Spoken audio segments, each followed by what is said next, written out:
Nicole Russin-McFarland's here with another exciting episode, this one about women. And you gentlemen can listen along too, because maybe you have something to gain from it, either for yourself or from thinking about promoting a friend of yours or a sister or something. So let's pull up an article I was a source for this week, and it's been published. It's called, going on my website, The Secret Superpowers Women Entrepreneurs Have. And it's on a British platform provided by the Enterprise League. So thank you so much, Enterprise League, for including me. Because sometimes in America, people are a bit startled by what I have to say. You would think I'm saying something really outrageous, but it's like, there's a woman in the room and she's saying something preposterous. It's like that 1910s vibe. Like, get her out of here. She's horrible. Get her out of here. She might be asking for the right to vote next. Okay, so anyway, Nicole Russin-McFarland, founder of Lucky Pineapple Films, says, there are 3 paragraphs here. Scientifically, the brain ignores patterns in favor of noticing the unusual. The best part about being a female entrepreneur is when I'm the only female meeting men I so badly wish to be like, and the consequence is the cards always get drawn in my favor in the poker game that is life. What I wish most women knew is it doesn't matter what you look like. All you need to do is clean up well, and you shall have the attention of every powerful man in the world, because he will be accustomed to seeing men all day long. Spotting a woman sends a shockwave into the room. The slightest female presence, the vibration of female vocal cords, is enough to get attention.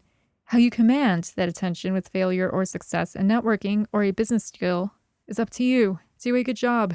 And the world is yours for your career goals. And I'm trying to be excited here, like, so you guys are like, the world is yours for your career goals. It's not only like it's the world, it's like the world. You own the world, guys and girls listening to this, if you're female. Don't try to blend in by acting ladylike and being another one of the women people meet in life either. Be aggressive, sexy, bold, demanding, talented, yourself. Silence is never a key to success. Okay, so obviously, you're not going to want to act like whatever people taught you, like, don't say the wrong thing, don't do this, because usually, people who grow up in this time period, when I record this in the year 2020, kind of grew up with people telling us that, like, don't do this, don't do that, don't do that, be afraid. And then pretty soon people start acting like they're afraid to do things. It's sad. And so please, there's no difference between men and women, and don't worry so much. Like, as long as you're not telling people their hair looks stupid, you'll be okay. Like, don't be mean. Your hair looks stupid, your pants look dirty, and you're a sorry excuse for a man with that toupee. Like, don't be mean like that. As a fictional example, guy should get a better toupee. But anyway, as long as you can speak up about your ideas. But let's get to the beginning. And this is the heart of this podcast episode. Scientifically, the brain ignores patterns in favor of noticing the unusual. That's my quote. It's actually true. And why do we notice the unusual? And we talk about inclusion like, we need more women at the office. But actually, and I do support, equality, don't get me wrong. But what if being one of only 1 to 3 women in a room right now, or at least in a corner of the room, is in your benefit? Yeah, it is. And guess what? When you meet, and I'm just going to say in this example, who's somebody I haven't mentioned on this show who's a super popular director, because I'm always trying to think, like, who are people love? Okay, say I'm meeting George Lucas. And this is not the case. But say I'm meeting George Lucas, and he is taking a meeting with me to finance my film.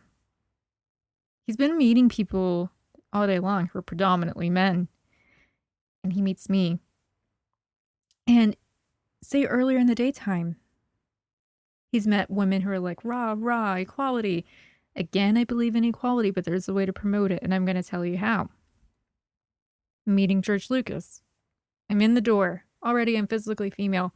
I've made sure to clean up well today, which, believe it or not, women, less is more. Do not over tweeze your brows. Do not do crazy stuff to look pretty. You look pretty as you are. Just clean up with a little bit of nice skin makeup and, look clean.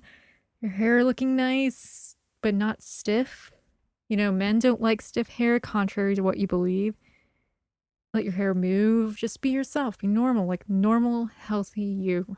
Not super skeletal, starving to fit in. No, just be yourself, okay? You being there, you're already of interest. You speaking. Now, whatever your vocal tone is, it's going to be interesting. Doesn't matter if it's high-pitched, low-pitched, whatever. You being female, speaking. Another interesting point.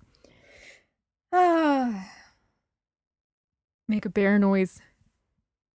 Like Chewbacca. I was going to do one and it was talking at the same time. Don't do like a rah. There's my bear noise. My chewy noise. Okay, don't do that. Don't get tense. Don't do anything. Don't worry about, I need to sound matronly. I need to sound sexy. I need to sound you already are. Perfect. And that's where I wish every female guide would stop, because they say, like, women at work do this, men at work do that. And that's not true. Not true at all. Say I'm going to pitch him something. A really cool movie.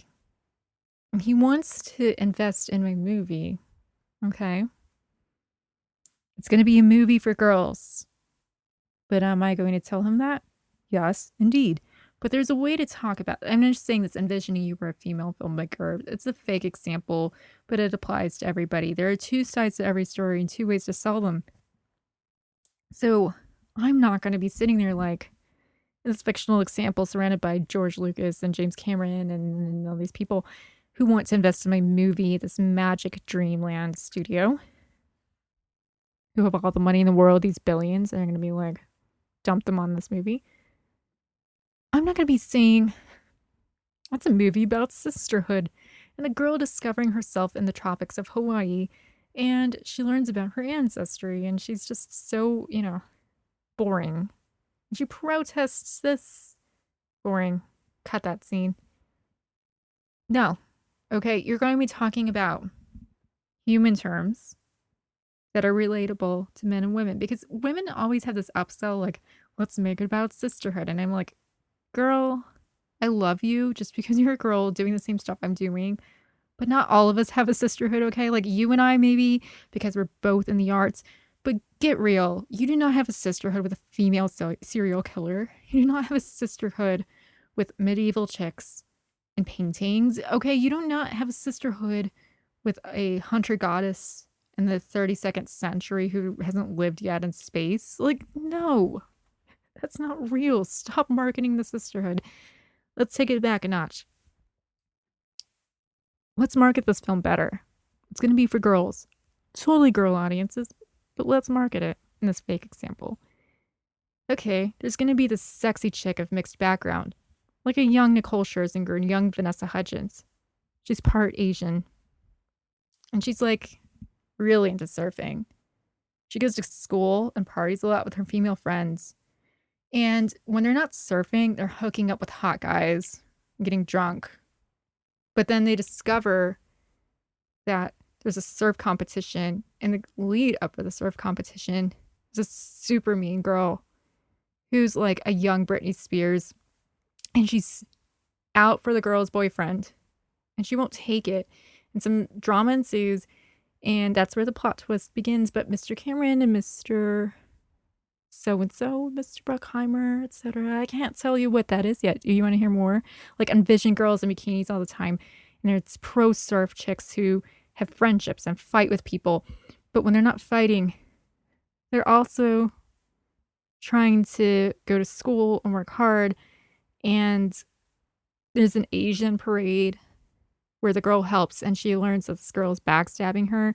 And, there's going to be like climax of the film where she gets the guy back and they make out in the back of a car, like just human, you just make it human as can possibly be. You don't want to be talking to people like, let's talk about the sisterhood.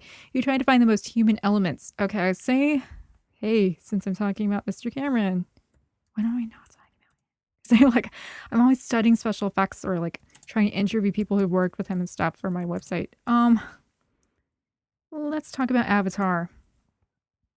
Okay, I'm James Cameron, but not.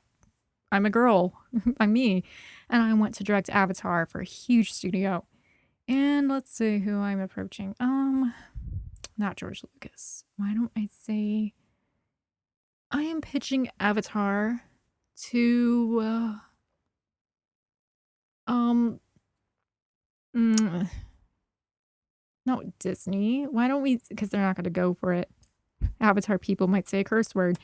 Why don't we pretend I am pitching someone who doesn't exist? He looks like Nicholas Shea, and he's a studio head. I don't know. Picture someone who looks super professional and good, and he's just serious and a credible man. Okay, Nick Lachey. Mr. Lachey. And am I going to say it's about people saving the environment and they go to Pandora? No. And I'm reading here how people think the movie is and what the plot actually is. And there are ways to sell this. So some women, particularly due to being pressured with female stereotypes, might sell it as a love story. And this girl finds her prince charming. Well, that's sweet, but that's not going to sell a movie. So you're going to be like, okay, there's this guy in the military. He gets injured. He's totally depressed, but he's going to replace his brother, right? In the military, in space. And there's this like super cool adventure with action sequences and special effects, over the top special effects, and blue people. And the blue people are kind of mean, but we get to know them. And once we get to meet the blue people, they're actually really cool and have their own heritage and stuff. But then like all these guns get fired and people try to go after them and more action sequences take place. And finally, these really big trucks and vehicles and forklifts and all that come out to the forest to get rid of it. And we're going to like make that the climax of the action sequences. Spend all the money there. Maybe hire Weta to do this. And at the end, he is going to finally become an avatar with magic. I mean, maybe that's not the best way of selling it, but that's better than like, it's a pro-environment piece. Because do you really think pro-environment pieces get tickets sold? No, they don't. And that begins my final point to you as a lady. Or you marketing your lady friend. Lady friend. You know what I mean. You like her. You have a crush on her. She's not just a friend. You want her to be more than a friend, don't you, you little podcast listener? You little wuss. Okay, the girl you want to be your girlfriend.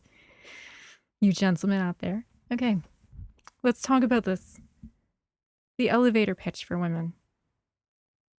I'm a female filmmaker, and duh, you're a female filmmaker. Yeah, I can see that. You don't need to say that. Okay, I'm doing this and this and this. No, you're going to be like, I made my first independent project. No, that's boring. But that's what women are taught to say. And you have to upsell yourself in the best way possible. So my current upsell is I want to be a mix of Hans Zimmer and James Cameron / Peter Jackson. I want to have blockbusters, animated films, and Oscar movies that I score the music for. Boom. Okay. Awesome. And I'm not going to be like, I want to direct for studios, make meaningful movies that people might watch. No. Okay, you want to sell yourself. And women, don't be afraid to sell yourself. Do everything that people told you not to do. That's what I'm saying. Do everything your teachers have told you not to do, your parents, your grandparents, whatever. People at the place of worship, whatever. Because this is your career. It's the arts, and you need to be aggressive. Like I said, be aggressive, be sexy, be everything that I said in that quote. I have so much to say on this topic. Maybe I'll expand upon things for women in the future, but women should not be held back by ancient stereotypes. Oh, and by the way, we kind of have the right to vote now, so we think we should. Sorry, that's me returning to that 1910s joke. But anyway, I hope we can, through this podcast, expand on some of these points. I think they're so valuable, and there's a way to help other women. And I think that this is one way to like tell people, yes, you can be female and being yourself is good enough. You don't need to worry about fitting into any boxes, okay? Because I feel like there's an invisible box that we need to check. Like, is she this female filmmaker? Is she the lady from the piano? Is she this? And I'm like, no, I'm none of them. And that's perfectly fine. Women don't have to fit in a box. And you listening to this, you don't have to, and your lady friends don't have to. And gentlemen, if you're listening to this and you have a crush on your lady friend, please tell her, because you're stupid if you're not doing that. That's so dumb. Tell her politely and take her out to dinner and spend lots of money on her dinner. Do not buy her a dumpy salad.